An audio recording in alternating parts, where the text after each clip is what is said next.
I'm excited that everybody's here to be a part of this conversation. Um, First, I want to start off by introducing myself. My name is Wendell Carter Jr. Um, After 1 year at Duke, I was the number 7 pick to the Chicago Bulls, and I've been the starting center for them for the past 3 years. On top of that, I am a 21-year-old Black man in America with strong heart ties to my family, friends, and community. I'm committed to making a difference through education and helping people around me. And kind of what I want to do is kind of find a way to give back to my community, give back to the people that look like me, who come from same backgrounds as me, uh, something that's bigger than what we're used to. And what we're used to, where I'm from, is we want to play basketball, we want to play football, we want to rap, we want to do all the mainstream things. But for example, if we want to talk about basketball, there's so many different areas of the basketball that you can be really successful in, is not particularly on the court. So, kind of my goal for this conversation, or kind of for my foundation, is to just educate everybody, to make sure everybody understands that, you can be a professional. It doesn't necessarily have to be in the sports field or anything that's mainstream. A little bit more about myself. During this pandemic, I've discovered some music therapy. I've started DJing a little bit. Um, being in Chicago is such a beautiful city. I like to just take joy rides around the city, just to take a view of the city, kind of get my mind at ease with, with everything that's going on right now. And, one thing I've also been doing is watching a lot of TV. And two movies that come to mind as soon as I say that is American Skin and The Judas and the Black Messiah. And I'm not going to dive too deep into what the movies are about. I feel like you all should just go watch them on your own and take whatever you can from them. I think they're movies that everybody should see, no matter where you're from or who you are. I think they're really good, really cool movies to check out. I'm just let the rest of the panelists kind of introduce themselves. Well, I'm Ma Dukes. I am Kyla Carter.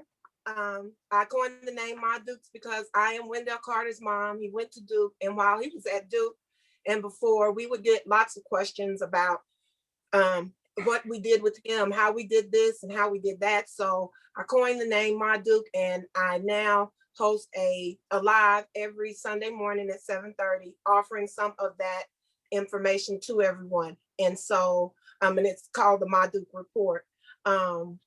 I am really excited to be here. A Platform Squared, as my son explained, has been like this little child of ours that we're trying to grow up to spread for a lot of people to take part in, and that is educating and being a support system for our community, as a community, for us all. So we want that to be available. We want to see that happen through, and we're using, of course, the vehicle of education, which is the strongest force that we all have. And we know that knowledge is power. And so that is what we want to provide. We want to, offer educational solutions and support for our community.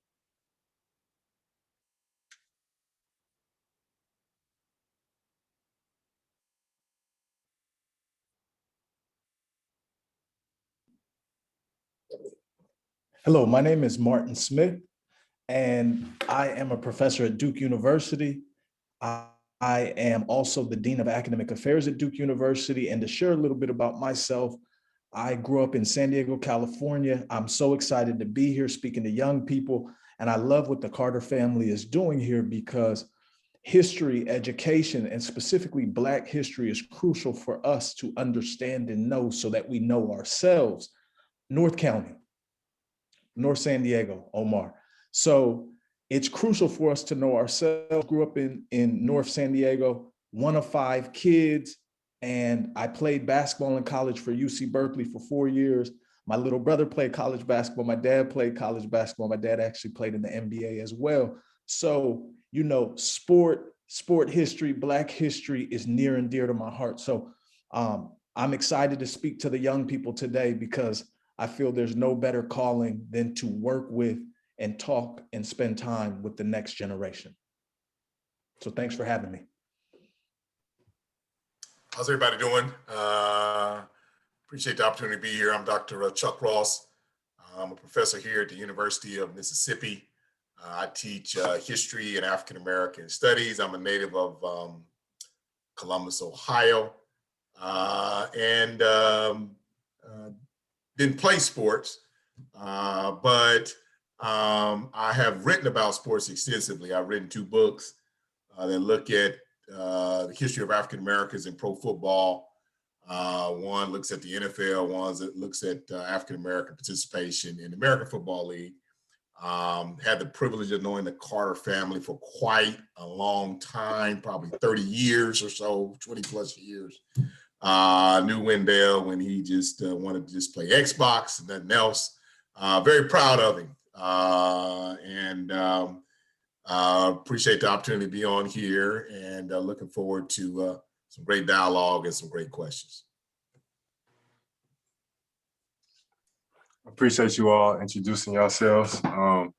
Again, before I get into the questions, I felt like this is just the perfect opportunity in 2021 pandemic, end of the Black History Month. I feel like it was the perfect opportunity to gather up and just have a formal discussion just about the history of this country, the history of African Americans, and yeah, I mean, I feel like we can get right into it. So as educators and parents, well, let's see, I'll start off with Ma Dukes first, and I'll just go down the line. As a parent for you, Ma, what would you tell students to do in terms of learning more about our history and the importance of learning about our history?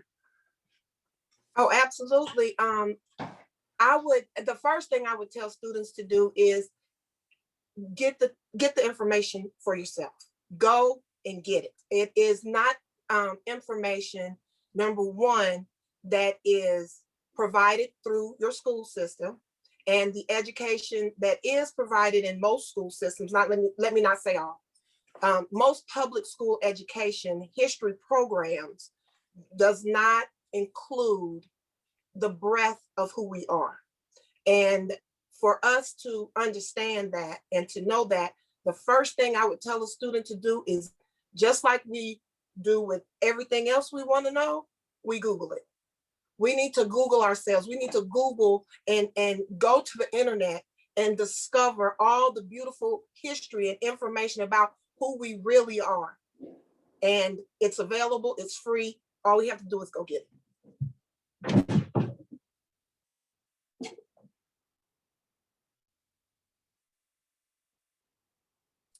All right. What about you, Dr. Smith? Okay, and can you restate the question, Wendell?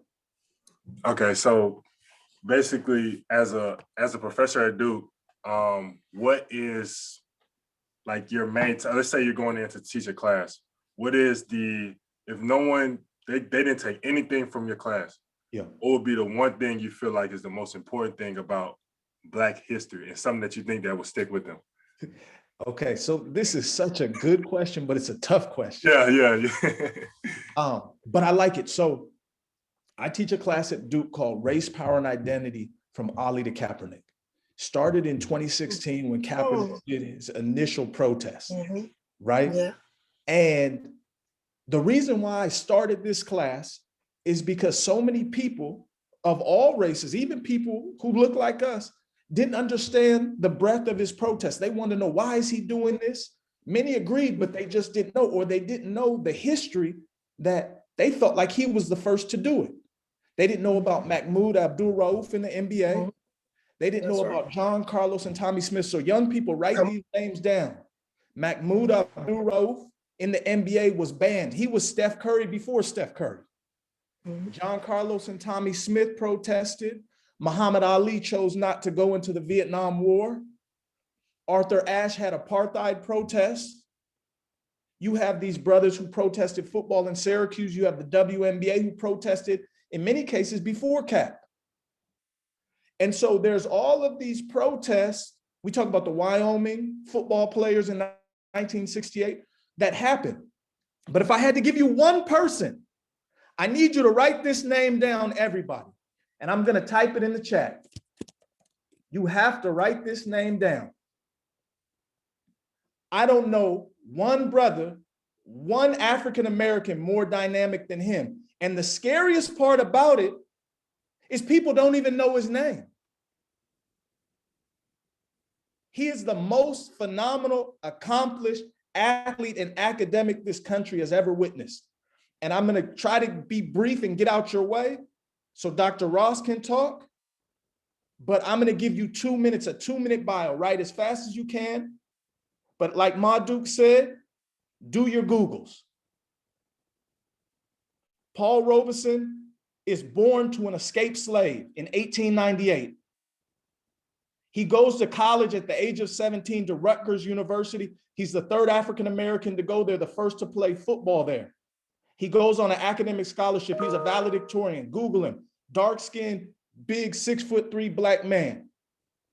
Plays 4 college sports: basketball, football, track, and baseball. He's an All-American in football. He's also the valedictorian at Rutgers. While he plays in the NFL, he goes to Columbia Law School to get a law degree. He pays for Columbia Law with his NFL salary, and he uses the money he makes teaching Latin on the side to pay for his Columbia Law degree. He graduates with a law degree from an Ivy League institution, and he goes to teach or to go work as a lawyer on his first day. The woman who's his secretary on the typewriter, a white woman, says, "I don't take dictation or notes from an N-word." So he quits. He gets into acting. He plays Othello on Broadway. He has the longest running Shakespearean play on Broadway to that date. Then he's an international movie star. He has international recording contracts. So he sings. Google him, YouTube him. He has this deep bass baritone voice. He's on TV in the 30s, in movies. Did I mention that he spoke 15 languages with functional proficiency? Did I mention that he was Phi Beta Kappa? Did I mention when he was at Rutgers, he entered the school-wide oratory contest, public speaking, and every year he won the contest, 4 years in a row. His biography is so extensive, I don't have time, and I'm not going to hog the platform to tell you all about him. But do your research. He's a person I aspire to be like. I played college basketball, and I'm trying to put that same work ethic to everything I do into academics and leadership. And I use him as a model. And the question I'm going to leave you with is, let alone, why do you not know anything about him, but why have you never heard his name? And so what is our education and school system doing to us that if we're depending solely on the school system, that we can't even hear about the most accomplished man, I would argue our country has ever seen? You don't even learn about him. He's not in history books. What is happening to us? So it's not only what we're taught that we have to evaluate, but what we're not taught. And I'm going to take a step back because I can talk. Well, that's tremendous. I actually talked about Robeson a little bit today in my course. I talked about him and, you know, like you said, late 20s, 1930s, was in these early films, and he had a certain amount of control over roles that he played. I also talked about that he and Fritz Pollard won the first championship in pro football in 1920. So he is an outstanding individual. But I think that it's important to learn about history, African-American history, because it's American history. And I think that that's one of the things that's has been very problematic, is that when you look at curriculums in high schools and universities, really up till probably, you know, the 1960s, you really don't see African-American history being put into the curriculum. And so people don't really think of African Americans as making any kind of a contribution. And so that's important. I think that that's got to happen. But I like this challenge that Dr. Smith put out there. And I'm going to throw a person out there. I'm not going to talk quite as long as him. But I'm going to say another person that you don't know about is, say, Charles Hamilton Houston, who I think made a tremendous contribution, like Paul Robeson. Houston went to Amherst College, was valedictorian of his class when there were no African Americans in the class but him. Had the highest GPA, left out of Amherst, graduated from Harvard Law School, then went to Howard, set up their law school. Then he worked for the NAACP. And basically everything that we kind of enjoy in terms of the fundamental change in our society from a segregationist society to it being integrated, particularly when we start talking about education, we all owe to Charles Hamilton Houston. Hamilton Houston came up with the strategy to attack segregation by filing lawsuits in the area of education. He was the architect of the Brown decision. He dies 4 years before the Brown decision comes forth. But the Brown decision that desegregated schools basically all across America was the brainchild of Charles Hamilton Houston. And his top student that people probably know about and have heard about, that's Thurgood Marshall. Everybody knows Thurgood Marshall, but Thurgood Marshall sat at the knee of Charles Hamilton Houston, who set up Howard's Law School. Most people don't know his name, but he won a number of lawsuits that really opened up education and allowed us to go to places like Duke and other schools all across the country. I like the answers. And honestly, I feel ashamed that I don't know neither one of the two brothers that you guys just said, but definitely gonna do my research for sure. I feel like that's just a necessity for myself and for everybody just to know those two, just from their achievements and what they did, especially in the time eras they was living in. So I really appreciate that. Because that was actually one of my next questions was, well, who was the most influential person in history? But I feel like y'all both kind of already stated that. My next question, I'll start off with Dr. Smith again. Can you explain why it's so important to specifically highlight the achievements of Black people for all races? Why is it necessarily important for people to know about the history of Black people? Yeah. And so I'm going to piggyback on what Dr. Ross said.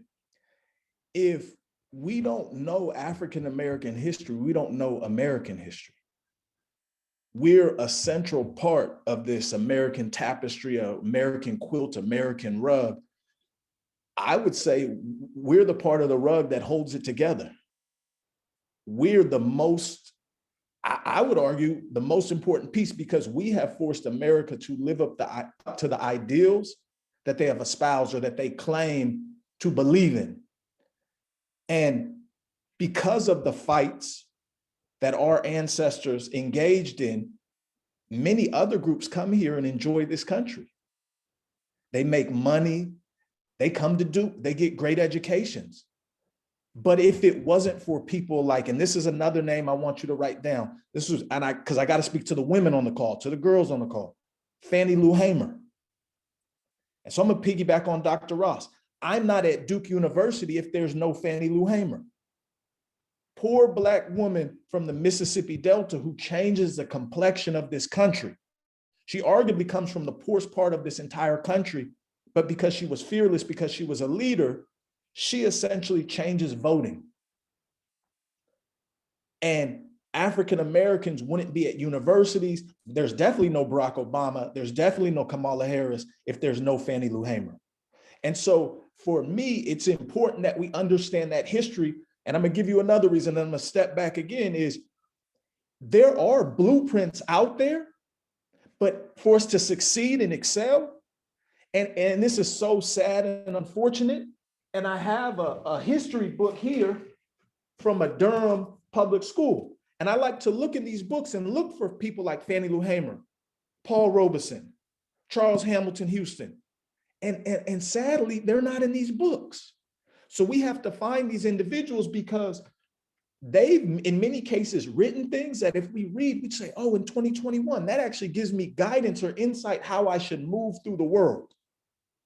It tells me, like, I'm struggling with something, I'm trying to figure out how to move. And then I read Fannie Lou Hamer and she's describing exactly what I'm feeling. I read Paul Robeson, he's speaking directly to me.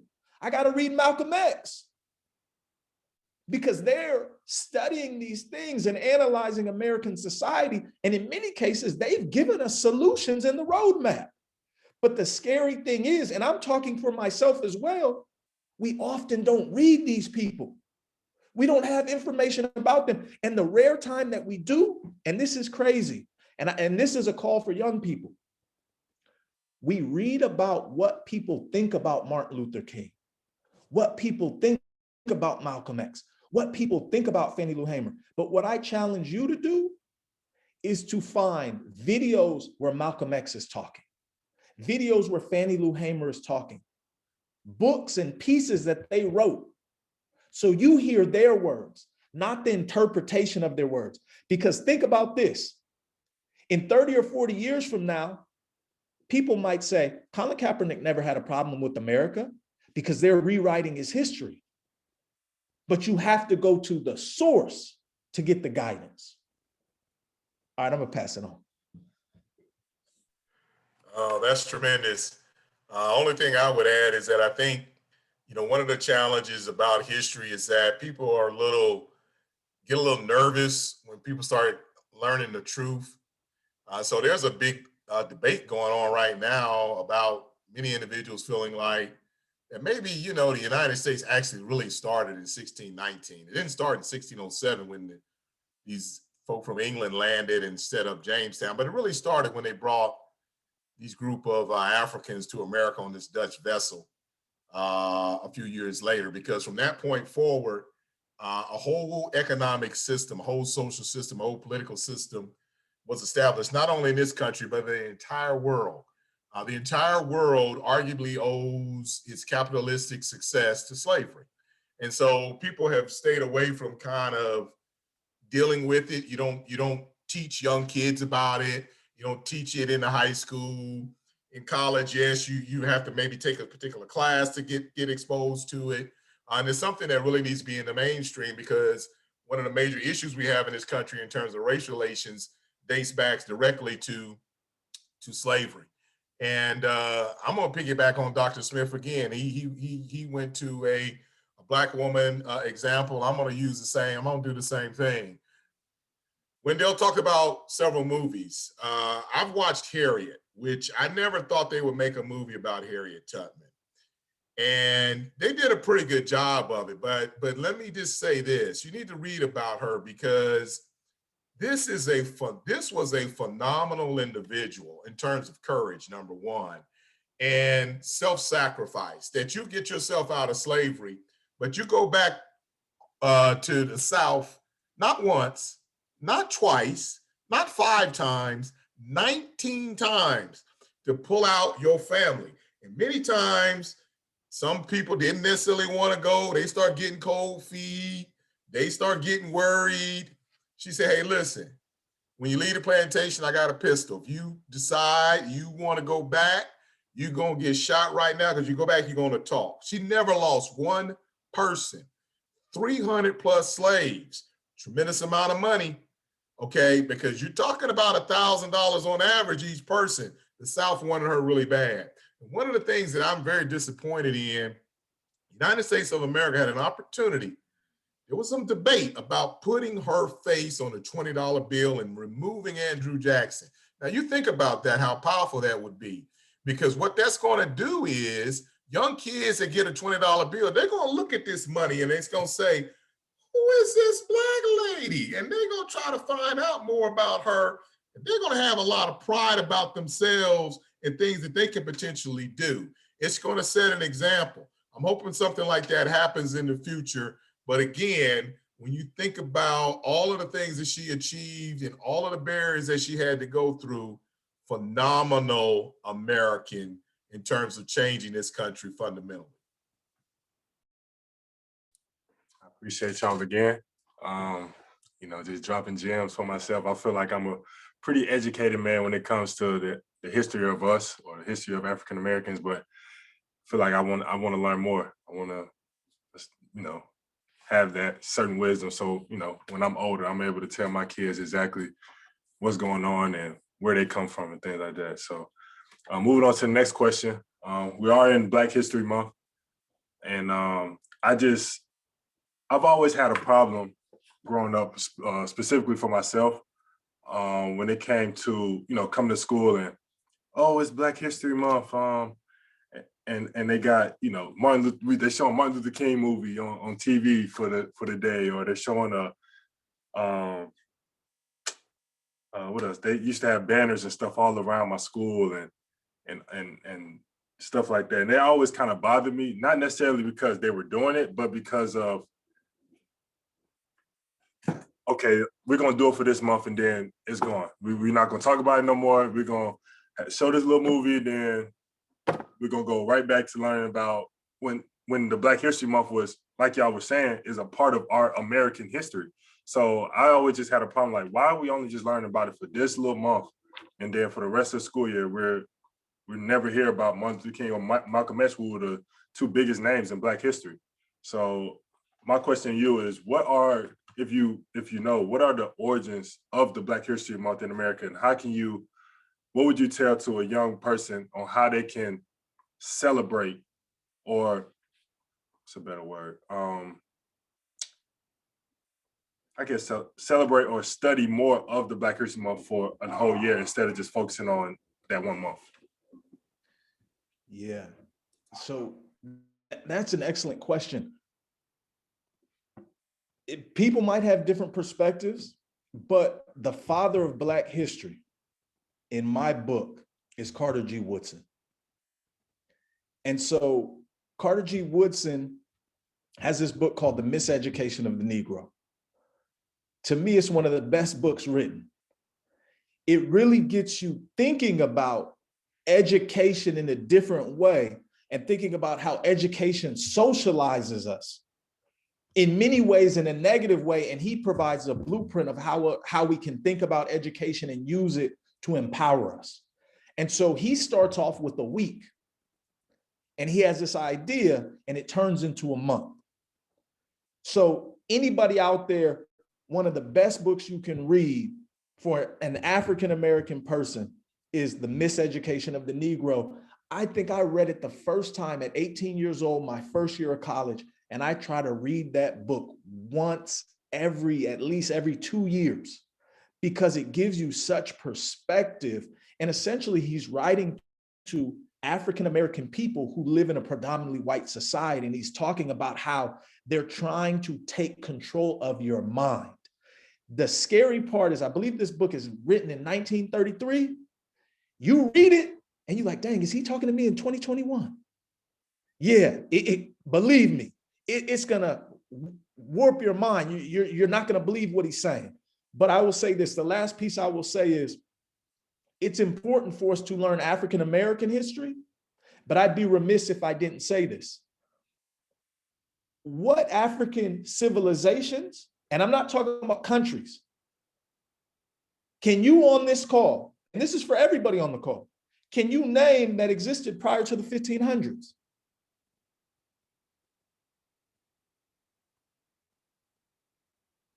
Can you name any African civilizations prior to the 1500s? Because we learn about ancient Greece, ancient Romans, the Mayans, the Aztecs, the Olmecs. We learn about the Persians, Confucius. We go to China. But if we don't learn about Africans, I mean, realistically, where do we come from? And if we don't know our roots, who are we? And I think about this call particularly, and I'm really enjoying it. This is the first time I've really met the Carters. And I'm looking at this relationship between mother and son. And clearly, Wendell's mother has influenced him in tremendous ways. And I would argue, if we don't know African or African American history, it's as if we don't have a mother, because we don't know our roots. And think about who we are when we connect to our roots. And we may not all come from families where we have a mom and a dad. Some of us may have a mom and a dad. Some may have a mom and a dad. We'll have one grandma, one have one granddad. Some of us may have all of that in our family tree. But we know how important it is to have an uncle, an aunt, a coach, a mom, a dad, a grandmother, a grandfather, and the influence they have on our lives. And I would say if we don't know African history, we're lost, because we don't know the truth of who we are. And how do you know about every other civilization, but you don't know about your own? What does that do to you? And what does that tell us about our school system? Are we valued? Do they value us? But then I have to go further. Do we value ourselves if we don't know ourselves? That's all I got. Hey, that's powerful. Answer your question. Egypt, Carthage, Ghana, Mali, Songhai. But Egypt is very important because, you know, when you start seeing Egyptians on TV, it's Elizabeth Taylor, it's Yul Brynner. Hold on, but you got to explain that to the people. young people. They might not know what you said.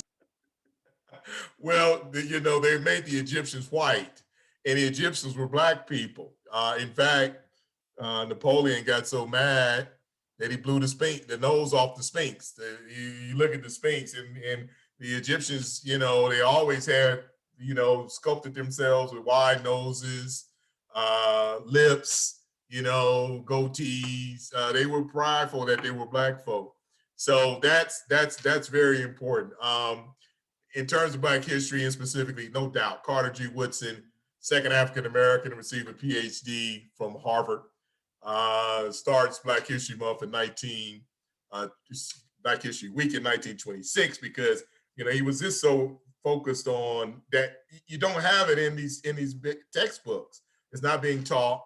And it expands, of course, in 1970 and then to Black History Month. And then in 1976, the presidents of the United States from that point forward basically embrace it.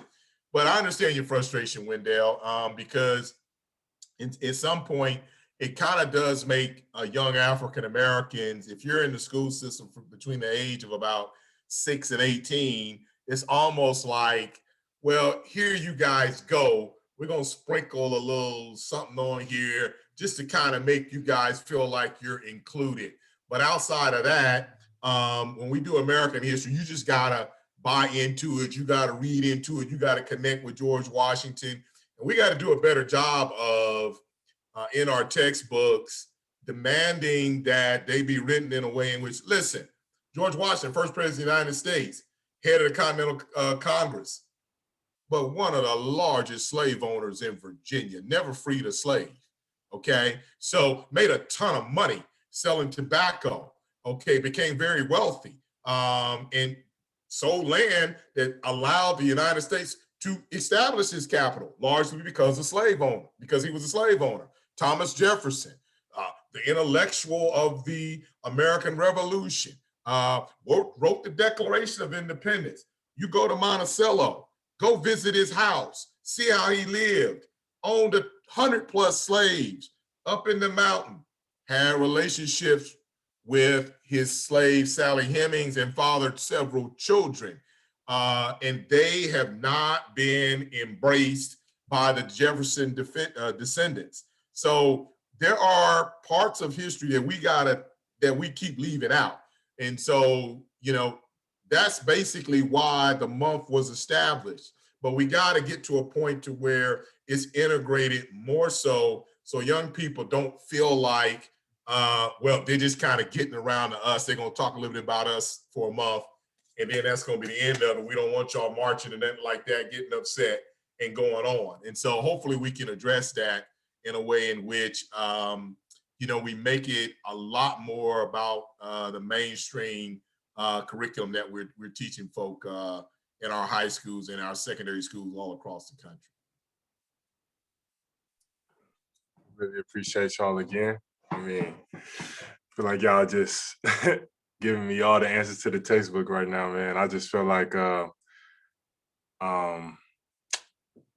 know, going off of what Dr. Ross just said about learning more about our history, that kind of just goes into my next question.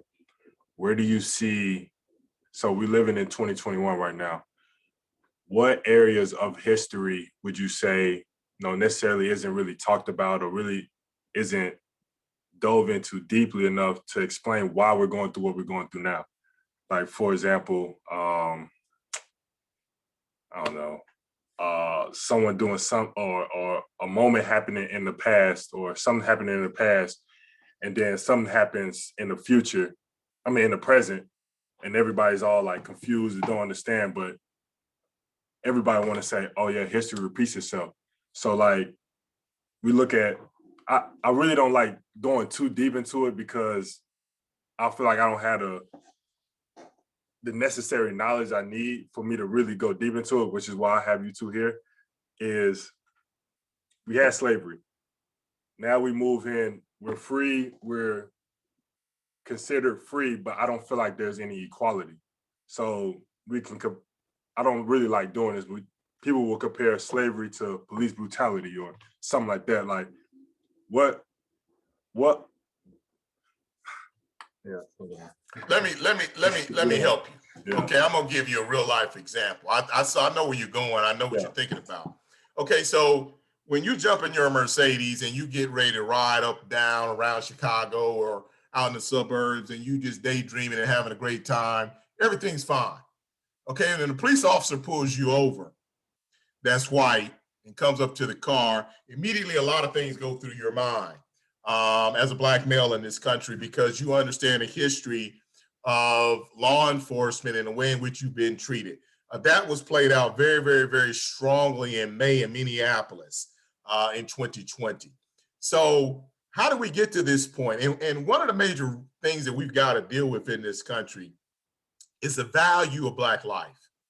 The Black life is not at the same level and valued, and people are not treated, particularly if we just stick with something in terms of law enforcement, then I think that that's an area that we can begin to change in this country. We can either change it through laws, we can change it through particular policies, congressional acts, presidential actions. There are a lot of things that we can change. And when you look back at this dehumanization of Black lives, really at the end of the Civil War, the state that I live in now, Mississippi, was the first state to pass what they called a series of laws called Black Codes.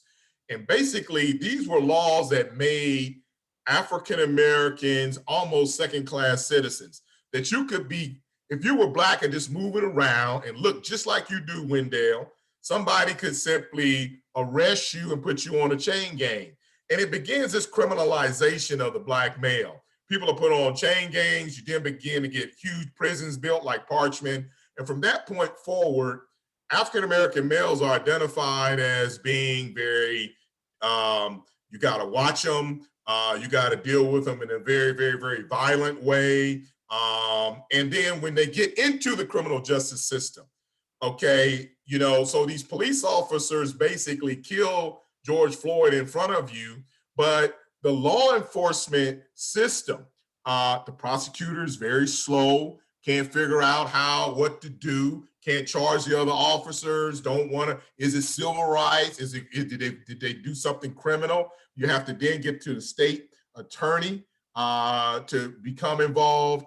And so we've got to change our system in this country, particularly when it comes to law enforcement, prosecutors, coroners, judges, people that are dealing with in terms of the Attorney General's office. The federal government must come in and take a hard look at expanding maybe the 1964 Civil Rights Act, because this is something that we can change and rectify. To Dr. Smith's point, I'm gonna get off. He mentioned Colin Kaepernick. Thing that made me so mad about Colin Kaepernick, everybody forgot about why he was taking a knee. He got an afro. He mad. He don't like the national anthem. He's not patriotic enough. Wait a minute. Michael Brown, Philando Castile, Trayvon Martin, discrimination in America. He said why he was taking a knee. Nobody wants to deal with that. We got to deal with that issue. And I think one of the areas we can begin to deal with right away is the mistreatment of African Americans in our law enforcement system in this country. Good stuff. I like it. Similar to Dr. Ross, I understood your question. It makes perfect sense to me. When I think about what information are we missing that would help us in 2021, I'm gonna give some names. I'm gonna start with a common name that everybody knows, Rosa Parks, right? We all learned about Rosa Parks, Miss Parks. So Miss Parks engages in the bus boycott because she was tired. She was sitting on the bus. She sat down for a second. She was frustrated. She rebelled. They tried to pull her off the bus. She got mad. She got arrested. Everybody rallied. And then segregation ended. And that's how it's taught. I'll pull the book. Rosa Parks is a name that you're going to see in almost every history book in America. But they're going to devote a paragraph to her name. They simplify her story. What they don't teach us is that she was the secretary of the NAACP. She went to the Highlander Folk School in Tennessee, which taught her how to engage in civil disobedience. What that term civil disobedience means, they taught her how to protest. So when we think about, we get mad, and I believe in protest, because if we didn't protest, I'm not here. So when people say, oh, they're protesting, in many cases, America doesn't respond to anything but protests. But it's so fascinating because we're not truly taught. And once again, I go back to the blueprint, the roadmap, it's there. But we're not taught how she truly protests. And I actually think we're tricked because they dumb it down and they provide us a false version. And we don't realize that Rosa Parks was trained and she was prepared. They picked her because she had the right face. She was married. She had a certain complexion. She was respected in her community. There were 3 other women who had been arrested for the same thing in the same year. One of them was younger and she was dark-skinned and she was pregnant out of wedlock and she's 15 or 16 years old. So the people who were going to rally didn't want to rally behind somebody in the Bible Belt who's pregnant out of wedlock. So when Rosa Parks comes along, they say, okay, this is the perfect person. But I'm going to here's the kicker. Joanne Gibson Robinson, write that name down. Joanne Gibson Robinson. The Montgomery bus boycott happens in 1955. Joanne Gibson Robinson planned the movement in 1949. And she planned it for 6 years. And she has a book called the Montgomery, and I saw in the chat, people say, what book can you start with? Start with this book, The Montgomery Bus Boycott and the Women Who Planned the Movement. I'll say the title again, The Montgomery Bus Boycott and the Women Who Planned the Movement. And it will tell you that 6 years prior to Rosa Parks, Joanne Gibson was cultivating the movement, talking to the leaders, talking to pastors, talking to lawyers, getting donors ready, philanthropists, people to give money to the movement. She was getting people who would drive. She was preparing handbills to orchestrate the movement because the movement takes place in a day. How do you get a movement to take place? And we don't ask these questions in school. This is the 50s. Most people didn't even have a telephone. There's no social media. There's no Twitter. There's no Facebook. There's no Instagram. What's the new one where everybody Clubhouse? There's none of that. How do you get the word out and you have 50,000 people participating in about one day in a boycott? It's because she planned the movement before it hit the fan. There's one other event, and then I got to take a step back, but I got to share this one because it's young people on the call. And this one blows my mind. Nobody's even heard of the Children's March. The Children's March happens in Birmingham. We don't even teach it in school. It's 4-year-old kids from ages 4 years old to 17 years old, elementary to high school students. They broke the back of segregation in Birmingham, which changed the face of this country. They were the ones getting bit by dogs, sprayed by water hoses. And it was orchestrated by Black DJs on the radio and a pastor named James Bevel when Martin Luther King said, "I don't know what to do." And we don't teach this history, and I think it's intentional, because if you really think of all the social change that takes place in this country, it's done by young people, often under the age of 21. And so if it's not taught in school, we don't have to worry about it. But if it was taught in school and we had this holistic history, you would have a blueprint to how to protest. But I'll say this before I jump off. It's not only about protesting, it's the same thing with understanding yourself, looking into business, figuring different things out. We've got to find the books to read about ourselves, because I'm going to tell you this as a professor of education and somebody who loves education and Black history. You're really not going to find it in the school system. You got to go to the library, find a Black librarian, find an elder, find somebody in the community who can school you. Look at Google, look at YouTube, and find Black history and ask questions and show up to events like this so people can give you the game. All right, I'm gonna take a step back. Appreciate y'all again, man. Great answers, great answers. Like I said, I'm learning something new each time y'all answer a question. So I really appreciate y'all again for being on this call with me. Let's see, we can go with some of the questions from the audience. Let's see. The first one was, is there a U.S. history textbook or regular book that either of you all would recommend that writes specifically about inclusive history? Yeah, I would say there are a couple. I think John Hope Franklin has a book that's gone through several editions called From Slavery to Freedom. It's a great book. It looks at early African civilizations, as I mentioned, about Ghana, all the way up through the last edition I had went through all the way up through like the election of Barack Obama. Then there's something even more, I think, even a little bit more easier, genetic. Lerone Bennett wrote a book early in the 1960s called Before the Mayflower. It's really factual. You can look at it and you'll just discover like, wow, Black folk did this, Black folk invented that, Black folk did this. And so those are like a couple of books I would say. There, of course, there's just a whole host of books out there that look at specific things. And one thing I would say, you know, I'm not on social media. I'm you know, into my 50s. So I'm not a Facebook. I'm not into Twitter. I'm not, y'all are way out. But, you know, the one thing that's amazing is that you got a dictionary right here. Folk don't even use it. I ask my students, do you read the newspaper today? They look at me like, what are you talking about? I don't read no newspaper. I'm tweeting with my friend right over here.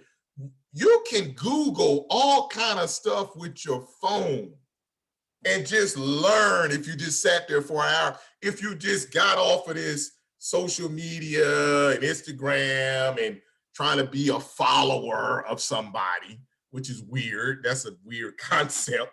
I want to be a follower. But you can sit there and digest a ton of information. One of the things that I do when I'm sitting there watching TV and I see something, a person that I don't really kind of know about, I get my phone and I go in there and I find out about this individual, and I just kind of self-educate myself. So I think that take advantage of your phones and look at history. And when you start, you could go into Charles Hamilton Houston site, and before you know it, there's so many other things, or Paul Robeson, that you going back down a whole nother rabbit hole and you're learning a whole lot of other information about some other individuals and events. So that's what I would suggest as well. Thank you. I got to say this one. So I'm on this call with this brother, Dr. Ross, and I realized I've cited and used a lot of your books, man. So look up Dr. Ross's book, Outside the Lines. Definitely check that one out. I'm huge into Black sport history. So I wrote down a few of my favorites: globe-trotting African-American athletes in Cold War politics. That's a phenomenal book that really talks about an era that we gloss over, especially as it relates to African-Americans. A Spectacular Leap chronicles Black women athletes, and most of the athletes in this book you've never heard of. Prior to me getting my hands on this book, I had never heard of them. I found out about these athletes in my PhD program, and even after that, as I'm a professor. And so I can be honest about that. And you learn about women like Ora Washington, who is really Serena Williams before Serena Williams. But the crazy thing is, she hooped like Lisa Leslie. Like, she not only killed on the tennis court, but she was a hooper. So there's so much history out there. I'll go back to the Joanne Gibson Robinson book. I would say read that book. That's one of my favorite Black history books. And then my go-to, especially for the young Black men on this call, you got to read Malcolm X. You got to. You got to read Malcolm X. For so many young Black men, his book is like, it's a roadmap, because he went through so many phases. You'll be able to relate to him. If it's not in one specific phase, you'll find maybe 3 or 4 other phases of his life that you can relate to. In one phase, it may not be you, but you'll be like, man, my cousin went through that. I've seen that. My homeboy acted that way. And he's really explaining what it means to be a Black man, but then he's also telling you how he achieved greatness. And it's spiritual, it's practical, it's historical, it's educational, it's cultural. And and I feel like I have to give that, because I meet so many people like, no, I haven't read it. And I'm telling you, if you can read one book as a Black man, and Black women, you can read it too, but one book as a Black man, I say you got to read Malcolm X. You got to read it. Listen, to piggyback off of that, when I was in graduate school, I picked that book up like at 6 or 7 at night. And I stayed up till 3 or 4 the next. I didn't stop. It is so common wording in terms of the way when you get into it. And the thing about it is, you're gonna, after you read it, like Dr. Smith is saying, you're gonna relate to it, but you're also gonna say, damn, I didn't know that was Malcolm. I thought he was a different, this demagogue, white hating guy. And you're going to be like, oh my God, I have so much more in common with him. He was such a regular kind of person with a sense of humor and understanding of history. It's a powerful read. So I would definitely co-sign on that. You got to take a look at that book. It's a great book. Once you start reading it, you're not going to be able to put it down. Trust me. Man, that's what's up. I know we got about 5 minutes left, but man, if y'all want to keep going, I feel like we can keep going. Maybe get in 1 or 2 more questions and then see where it goes from there. If y'all got the time. Let's see. I saw one that was a really good question. Okay. One from Jordan Tucker. I actually went to Duke with him. That's one of my guys. So he asked, what can we physically do today to better our communities in the lens of equality and empathy for all races?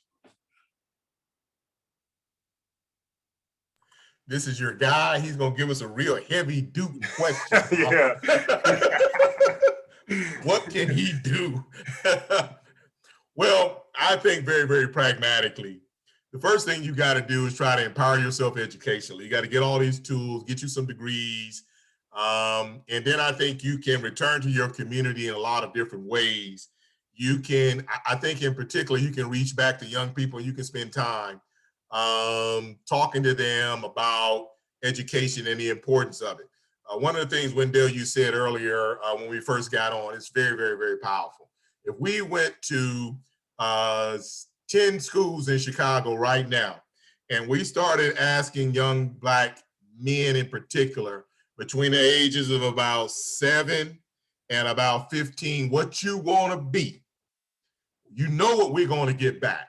I want to be a basketball player. I want to be a football player. I want to be a rapper. I'm going to And we've got to now begin to shift that goal and objective. That you can be a doctor, you can be an engineer, You can be someone that has a business. You can be president of the United States. You can be a senator. So you can be a lawyer. So all of those things I think that need to happen. And I think education is one of the key things that's important. One of the things that I see very, very clearly as a professor is that many Black women are going to college. Black women are going to college at the highest proportion of the four groups: white men, white women, and Black men. Black men are kind of getting to college a lot of times through athletics, but Black women are very, very, very serious about education, and they focus and they understand the importance of it and achieving it.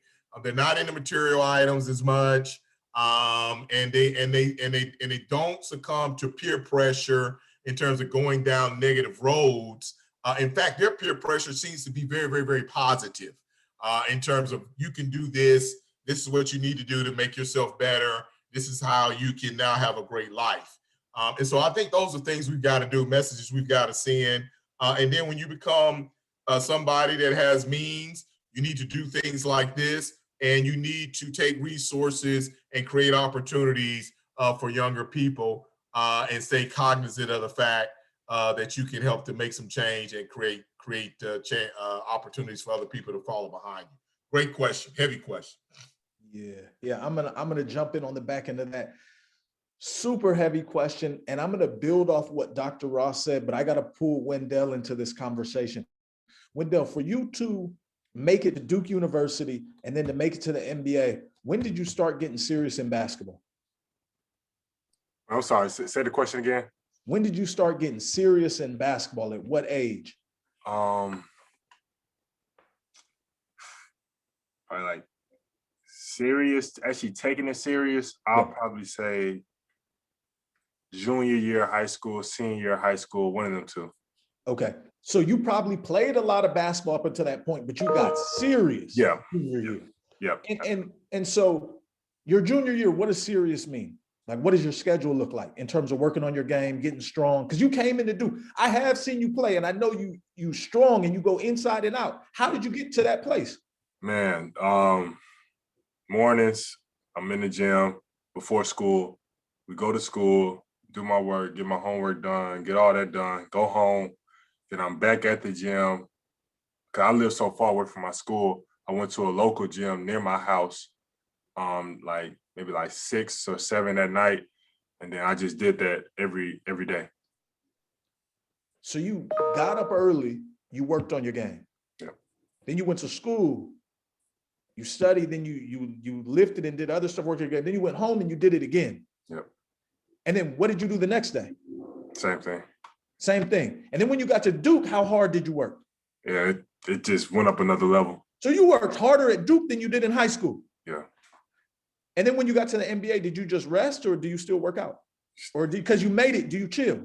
Nah, they say the hardest part is staying in the league, not making it. And this is what, year 3? It's year 3 for me, yep. Okay, so I wanted to share with young people because I talk to young people all the time. And this isn't to pick on people, but sometimes we have this false perspective that, I just want to play and I'm going to make it. So from somebody who made it, we want to hear how hard you worked. And then we often look at people like you, well, he's big, he's tall. If I was big, I was tall like him, I'd make it too. Yeah. And we don't know the work you put in. So I want young people to hear that first. But the second piece, and this builds on what Dr. Ross said, and it's not to negate the work you put in, but I want to say this.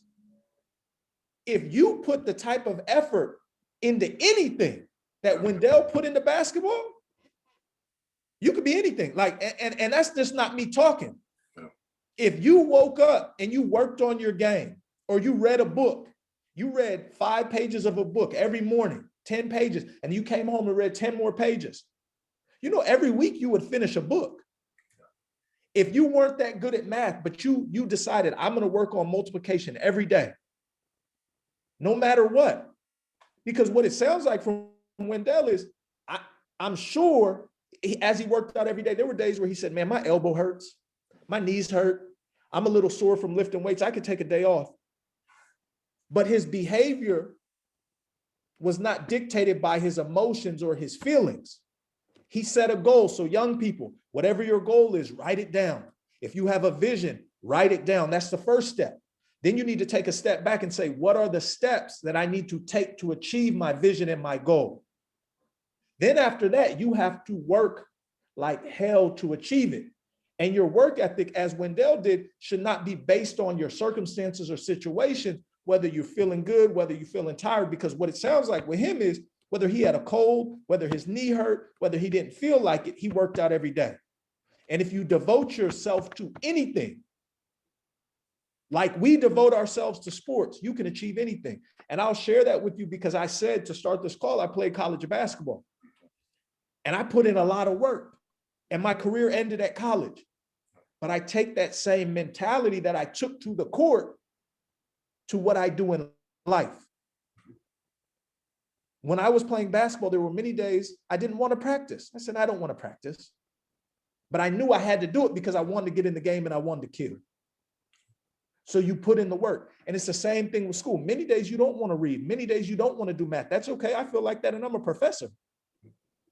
But I know I have a goal and a vision, so I keep doing it.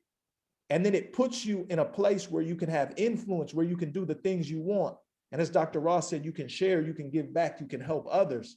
And once you do that, and that's why I like this call, because I'm like, man, this young dude is on here organizing this call. He's helping others, he's giving back. And I don't know if he realizes this, but after hearing his mom speak, I'm sure he does. And he's got a great mentor that if you give back, you can't lose. You can't. You're always going to be taken care of. So that's why I'm so excited to be here. I wish I could see the young people. I don't know. I hope y'all here. I hope y'all listen. I hope you enjoyed it. Yeah, I kind of want to piggyback off of what you just said about, just my work ethic and, growing up, like I said, I had my mom and dad both at home, and their big thing for me was you're not touching a basketball unless you have all A's in school. So that kind of fueled the education side for me. So growing up, my only thing was I got to get my schoolwork done. Like I was afraid to go home with a bad report card or anything like that. So, so I was fortunate enough to make it to the league, and I'm doing well, and a successful career. I'm done playing at 40 or 41 years old. And I feel like the most important thing, or the only thing that can never stop, or you can never stop working at, is your mind and your education. And I feel like that's so important because, man, I could be doing everything where I could be getting up in the morning, working out, doing all this stuff, and then I have a freak accident and I'm done. I can't play no more. Nobody want to draft me, none of that. What's next? Like, the world not gonna stop for you just because something happened to you. But this right here, you can hurt yourself, you can do whatever, but this don't never go away. So, that's kind of, I really appreciate where you was coming from on that. And I feel like that same work ethic that I put on the court, you got to match it with your academics. Or when you're done playing, all you know is basketball. And it's like, come on now, it's much more to life than that. I'm going to jump in real quick. I want to echo what Wendell just said. If you can look up Inky Johnson on YouTube, his life story explains, and he's from Atlanta too. Oh, word. His life story explains what Wendell just talked about. He lost everything. He was an NFL player slated to go in, I think, the first round, lockdown corner in football, lost everything, but he developed his mind, his spirit, and his work ethic. And I honestly think he's bigger now than he would have been if he would have made it to the NFL. So YouTube him. I'm gonna drop his name in the chat.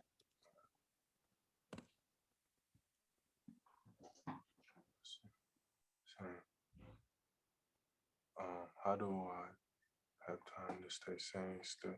So we got probably got time for one more question. So this very last one, how do I have time to stay sane, study, work out, excel in my other goals, and continue to educate people who aren't willing to take the time to educate themselves? Do we need to accept that in order to see progress? I August 20, okay. That's a tough question. You mentioned a lot of things there. Yeah. Yeah. What I would say is start with yourself. Yeah. If you're not right, if you're not sane, if you're not healthy, if you're not balanced, you can't help anybody else. So you have to do what you need to do to get yourself right and balanced. And then if you can help other people, then you go do that. And when I say help, you can always help other people. But it sounds like what you're describing is some very mentally taxing work where people may not be getting stuff, and and I could be wrong. I hope I'm not putting words in your mouth, but you're really trying to get somebody to believe or see something else.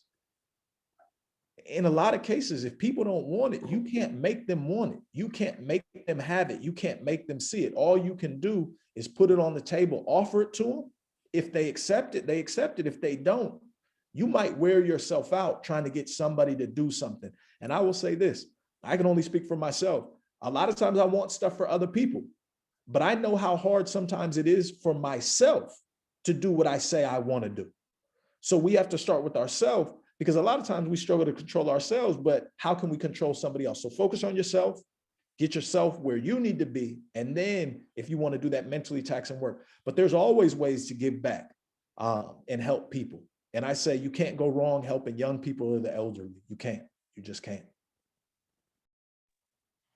Yeah, I would say that, you know, reaching the pinnacle of being a professional athlete, you got to be almost like 1% of 1%.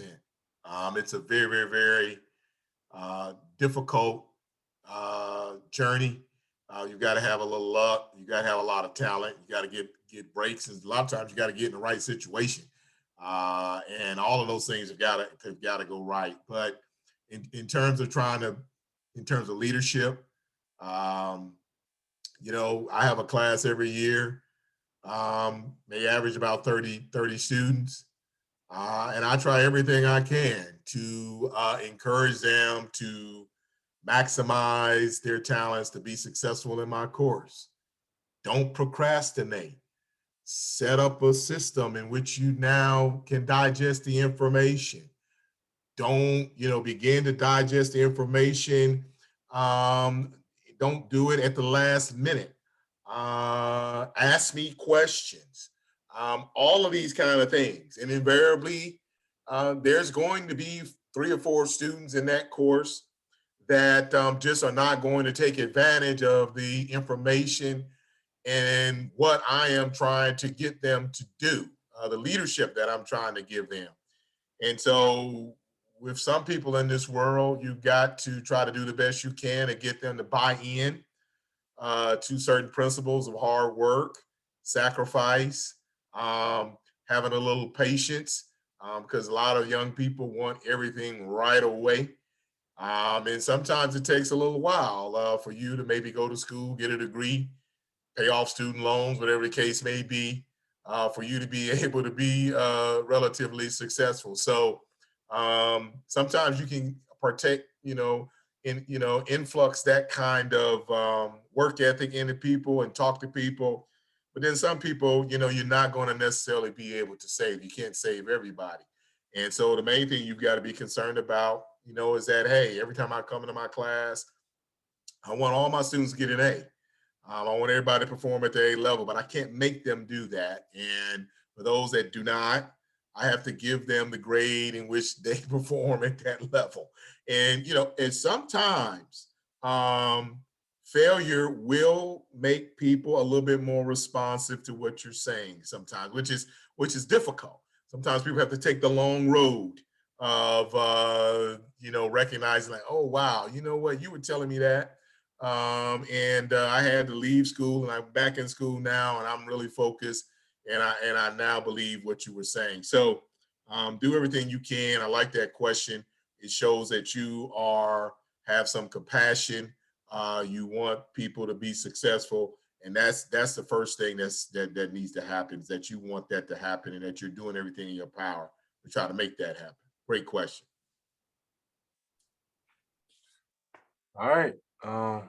It's now 4:12. I know we went over a little bit, but I feel like it was necessary. I feel like we had some stuff we wanted to talk about.